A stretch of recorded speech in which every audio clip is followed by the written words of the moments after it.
The storm came without warning. One moment the sky above the Dragon Palace was clear and full of stars. The next moment thick black clouds rolled in from the mountains and lightning split the sky in half. Rain hammered the stone rooftops. Wind screamed through the tall towers. The palace shook from the thunder and every torch inside flickered and bent. Down in the royal hatching chamber, deep beneath the palace, the handlers were already nervous. The egg had been restless for 3 days. It rocked on its own. It made low humming sounds in the middle of the night. The senior keeper, an old dragon handler named Dren, had worked with royal eggs for 40 years. He had never seen one move like this. He told the younger handlers to stay close to the walls and keep their fire blankets ready. Then the egg cracked. It did not crack slowly the way most eggs did. It did not split open with a soft sound and a gentle push from inside. It exploded. Pieces of shell flew across the chamber and clattered against the stone walls. One piece hit a young handler in the chest and knocked him off his feet. The others stumbled back and raised their arms to cover their faces. And then the hatchling screamed. It was not the soft cry of a newborn. It was sharp and furious and filled the whole chamber like a crack of thunder. The sound bounced off every wall and hit every person in the chest like a fist. The handlers froze. Nobody moved. Nobody breathed. The hatchling was small. Much smaller than a royal hatchling should be. Its scales were deep red with thin gold edges along each one. In any other moment it would have looked beautiful. But its eyes were wild and bright with rage and it did not stop screaming. It clawed at the stone floor with tiny sharp claws until sparks flew up around its feet. It snapped its jaws at the air. It turned in fast tight circles like something was chasing it from the inside. Dren stepped forward slowly with both hands raised. The hatchling turned and looked at him. Then it breathed fire. It was a short burst, thin and sharp, the fire of a newborn. But it was hot and it was fast and it caught the edge of Dren's sleeve before he could pull his arm back. Another handler grabbed him and pulled him toward the wall. A third threw a fire blanket over Dren's arm and pressed it down hard. Dren stood against the wall breathing hard and staring at the hatchling. Nobody tried to step forward again. Up on her stone perch above the chamber, the dragon queen Sarah watched everything. She was large and old and her dark blue scales had seen many storms. She had hatched 4 eggs in her life. The first 3 had come into the world calm and quiet and strong. She had pressed her nose to each of them and they had gone still at her touch. She tried that now. She descended slowly from her perch with her wings folded and her head low to show the hatchling she was not a threat. She made the soft rumbling sound that dragon mothers made to newborns. A sound that meant safety. A sound that meant you were not alone. The hatchling turned and breathed fire at her too. Sarah pulled back. She stood very still. She could feel through the deep mother bond in her chest that her child was not angry without reason. Something was wrong. Something was hurting it. But every time she tried to get close the fire came and she could not get through it.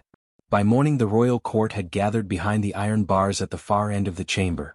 Advisors in long robes stood close together and spoke in low voices. One called it cursed. Another said it was dangerous and something had to be done before it killed someone. Nobody offered to go inside. Outside the palace walls the small human settlement was already awake with the news. People stood in doorways and spoke in worried tones. Parents pulled children away from the direction of the palace. But one small boy climbed up onto the wooden fence at the edge of the settlement and looked up at the dark smoke rising from the palace towers into the morning sky. His name was Sam. He was 9 years old. He was small and quiet and he had a habit of watching things that made other people turn away. He watched the smoke for a long time. He did not feel afraid. He felt curious. 3 days passed and the hatchling did not calm down. If anything, it got worse. The royal court sent for the best dragon tamer in the kingdom on the first day. His name was Rod. He was a broad man with thick arms and a long scar across his jaw that he got from a wild dragon 20 years ago. He had tamed 7 dragons in his life. People said he could walk into any enclosure and come out with the dragon eating from his hand. Rod walked into the hatching chamber with a long calm rod, a fire shield, and 20 years of confidence. He walked out 4 minutes later with no eyebrows and a burned hole in his boot. The court sent for a healer on the second day. Her name was Anne. She was a small quiet woman who had spent her whole life working with sick and wounded animals. She believed that every creature in pain could be reached if you were patient enough and calm enough. She brought herbs and soft cloth and a wooden bowl of cool water. She got within 6 steps of the hatchling before it breathed a stream of fire so hot that the water in her bowl turned to steam before it hit the ground, and dropped everything and ran. She did not look back. When she reached the iron door she pressed herself against the wall outside and stood there shaking for a long time. On the third day the court sent a mage. His name was Finn. He was tall and thin with pale eyes and long fingers. He carried a staff carved from old black wood and he wore robes covered in small symbols that were supposed to protect against dragon fire. He spoke in a calm flat voice and told the court he had studied dragon behavior for 30 years and that he understood the minds of young dragons better than anyone alive. He lasted 2 minutes. The hatchling did not care about the symbols on his robes. It did not care about his staff or his 30 years of study. It hit him with a burst of fire that caught the bottom of his robes and he ran from the chamber yelling and slapping at his legs while 2 guards chased him with buckets of water. The court watched all of this from behind the iron bars and said nothing for a long time. Then the whisper started. Cursed. The word moved through the court like smoke through a crack in a wall. The hatchling was cursed from birth. It could not be tamed. It could not be healed. It could not be reasoned with. Every expert had tried and every expert had failed and there was nothing left to do. Some said it quietly and looked away. Some said it loudly and looked at the queen. Sarah heard every word. She sat on her stone perch above the chamber and watched her child burn and thrash below and said nothing. Her eyes were steady.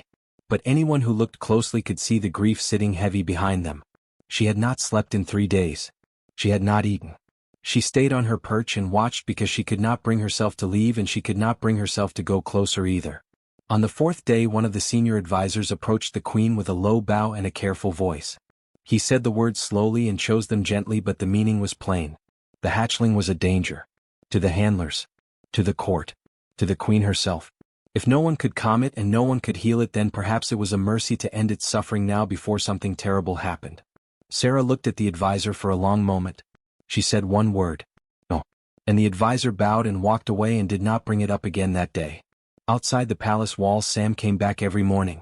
He was not supposed to be there. His mother had told him to stay away from the palace side of the settlement. Everyone had been told to stay away. But Sam woke up before sunrise each day and slipped out quietly and made his way through the narrow streets to the edge of the settlement where the old stone wall of the palace grounds began. He found a spot where a large tree grew close to the wall. He climbed it every morning and sat on a thick branch and watched and listened. He could hear the hatchling from there. The sharp cries. The bursts of fire. The sound of people running. He watched Rod leave without his eyebrows. He watched and shaking against the wall. He watched the mage Finn getting chased by guards with water buckets. And each morning he climbed a little higher in the tree. And each morning he got a little closer to the wall. On the 5th day Sam made up his mind. He did not plan it the way adults plan things. He did not write anything down or think through every step. He just woke up before the sun came up and lay in his bed staring at the ceiling and knew that today was the day he was going to go inside. He did not know why he felt so sure. He just did. He got up quietly.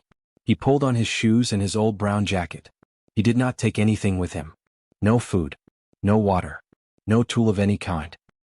He walked out of the house while his mother was still sleeping and made his way through the dark empty streets toward the palace. The guards at the main gate were easy to avoid. Sam had been watching them for 5 days and he knew their pattern. 2 guards at the front. 1 guard who walked the east wall and stopped at the corner to rest his back against the stone for a few minutes before turning around.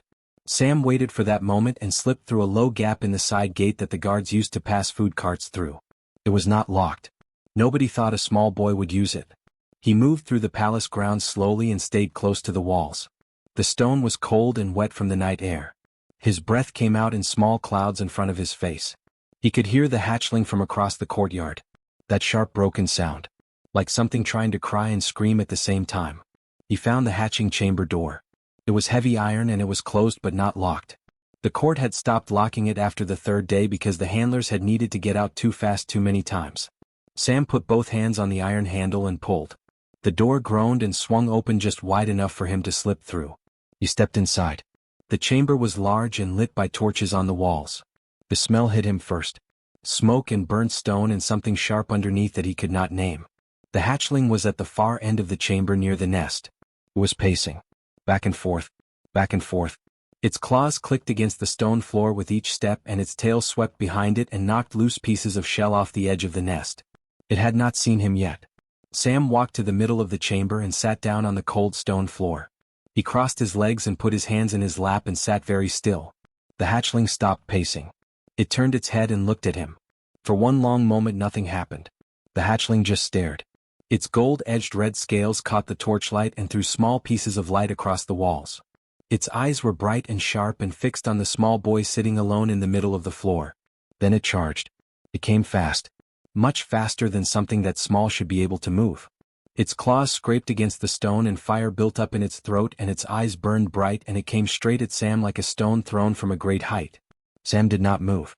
He did not scramble to his feet. He did not throw his arms up. He did not make a sound. He just sat there with his hands in his lap and watched the hatchling come toward him and breathed slowly in and out. The fire came. It passed over his left shoulder close enough that he felt the heat on the side of his face and neck. The edge of his jacket collar caught a small spark and he reached up calmly and pressed it out with his fingers without looking away from the hatchling. The hatchling stopped. It stood 3 steps away from him and stared. Its chest was heaving. Fire still flickered at the corners of its mouth. It made a low sharp sound deep in its throat. A warning. A question. Both at the same time. Sam looked at it quietly. He did not smile. He did not speak. He did not reach out. He just sat there and breathed and looked at the hatchling the way you look at something you are genuinely glad to finally see up close. The hatchling made the sound again. Lower this time. Then it took 1 step forward. Just 1. It stopped and stared at him again as if it could not understand why he was still there. As if every other person had already been gone by now and it did not know what to do with someone who stayed. Sam stayed. The hatchling stood 3 steps away and stared. Its breathing was still fast and its chest still rose and fell in sharp uneven bursts. The fire at the corners of its mouth had died down to a faint glow. Its tail moved slowly behind it. Not the hard angry sweep from before. Something slower. Something uncertain. Sam did not move yet. He sat on the cold stone floor and let the hatchling look at him for as long as it needed. He understood without anyone telling him that this was the most important part. Not the sitting. Not the staying when the fire came. This part. The waiting. Letting the hatchling decide on its own terms what happened next. A full minute passed. The hatchling took another step forward. Then it stopped again and made that low sound in its throat. Still sharp at the edges but quieter than before. Like it was asking something it did not know the words for. Sam kept his hands in his lap. He kept his breathing slow and even. He kept his eyes soft. Not staring hard the way people stare when they are trying to win something. Just looking. Calm and open and present. The hatchling took 2 more steps. Now it was close enough that Sam could see the fine detail of its scales. Deep red with gold edges that caught the torchlight and shifted like something alive. He could see its nostrils moving as it breathed him in. He could see the tension running through its small body like a wire pulled too tight from one end to the other. And then he saw something else. Just below the hatchling's left shoulder where the scales met the joint there was a place where the scales did not sit flat. A small cluster of them pushed outward at a wrong angle. The skin beneath looked darker than the rest. Swollen. Wrong. Sam looked at it for a moment. Then slowly, very slowly, he raised his right hand. He did not reach toward the hatchling. He just raised his hand and held it open in the air between them with his palm facing up. A still and open hand. Nothing in it. No tool. No trick. Just a hand. The hatchling flinched back 1 step. Sam kept his hand where it was and waited. The hatchling stared at the hand. It looked at Sam. It looked at the hand again. Its tail moved slowly. Its nostrils worked. The glow at the corners of its mouth flickered once and then faded completely. Then it lowered its head. Slowly. Inch by inch. Until its nose was level with Sam's open hand. It stopped there and breathed out a long slow breath that was warm against Sam's palm. Sam moved his hand forward by the smallest amount and let his fingers rest lightly against the top of the hatchling's nose. The hatchling went completely still. Not the frozen stillness of something about to strike. A different kind of still. The kind that comes when something that has been hurting for a very long time finally feels something other than pain. Its eyes, which had been bright and wild since the moment it hatched, slowly changed. The sharp, furious light behind them softened. His breathing slowed. Sam stayed exactly as he was and did not speak. Up on her perch above the chamber, Sarah had gone completely silent. She had been watching from the moment the small boy walked in. She had wanted to cry out when the hatchling charged. She had gripped the edge of her perch with both front claws and forced herself to stay still. And now she watched her child standing calm and quiet with a human boy's hand resting gently on its nose, and she felt something shift deep inside her chest. The iron door at the side of the chamber swung open, and the healer stepped in first. She had been watching through a small window in the door for the last 10 minutes, and her hands were shaking but her eyes were steady. Behind her came 2 other healers and old Dren, who moved slowly because of his injured hand but would not be kept outside. The hatchling turned its head toward them. Sam placed his hand gently along the side of its jaw and the hatchling turned back to him. And moved carefully around to the hatchling's left side. She crouched down and looked at the place Sam had noticed. The raised scales. The dark swollen skin beneath. She leaned closer and her face changed. She looked up at the other healers.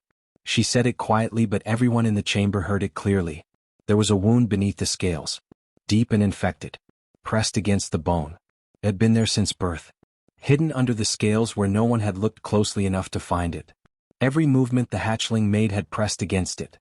Every touch from handlers and tamers had landed near it. Every attempt to approach had sent pain shooting through its small body before anyone even got close. It had not been cursed. It had been in agony every single moment since it hatched. And not one person had been gentle enough or patient enough or quiet enough to get close enough to find it. Not until a small boy sat down on the cold stone floor and simply waited. And worked slowly and carefully. She cleaned the wound with soft cloth and cool water. She applied a thick herbal paste that drew out the infection and cooled the swollen skin beneath the scales.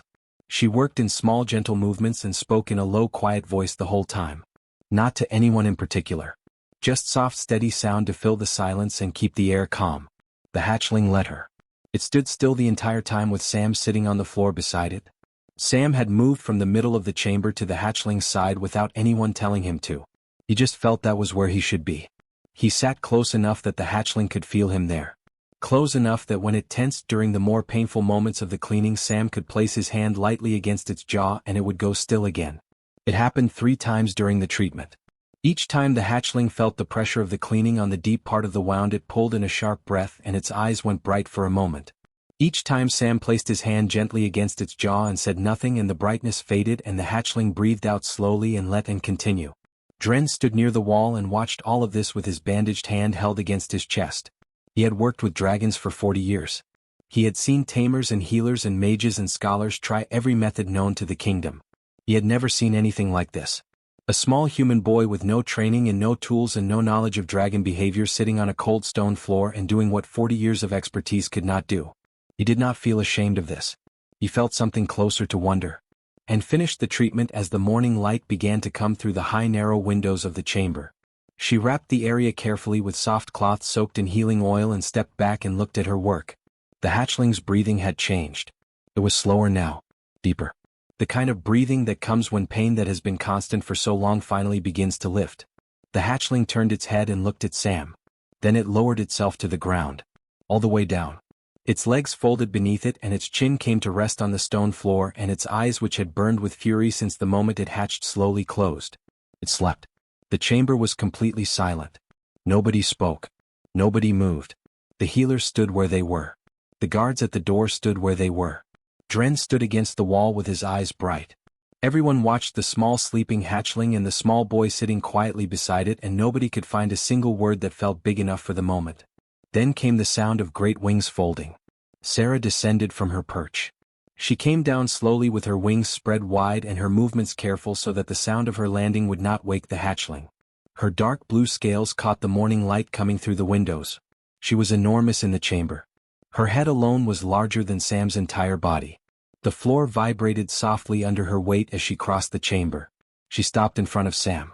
Sam looked up at her. He did not move back. He did not look away.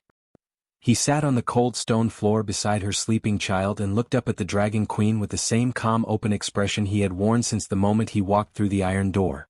Sarah looked at him for a long moment. Then she lowered her head. All the way down. Her great chin came to rest on the stone floor directly in front of Sam so that her eyes were level with his. It was the deepest bow a Dragon Queen could give. In dragon culture it was reserved for moments of profound debt. A bow that said, "You have done what I could not do and I will not forget it as long as I live." Sam reached out and placed his small hand gently on top of her nose. Sarah closed her eyes. Behind them the court had gathered at the iron bars. Advisors and guards and scholars and tamers. All the people who had called the hatchling cursed. All the people who had said something must be done. They stood in silence and watched a 9-year-old boy receive the deepest honor in dragon culture, and not one of them could speak. The story spread through the kingdom before the day was done. People told it in the market and in the streets and in the halls of the palace. They told it differently depending on who was telling it. Some made it dramatic. Some made it mysterious. Some added details that were not there. But the heart of the story was always the same. Every expert had failed. Every trained and armored and educated adult had run from the fire. And a small human boy with nothing but patience and gentleness had walked in alone and done what none of them could. The kingdom did not forget it. And in the royal hatching chamber a small red and gold hatchling slept peacefully for the first time in its life with a boy named Sam sitting quietly beside it and one great dragon queen watching over them both.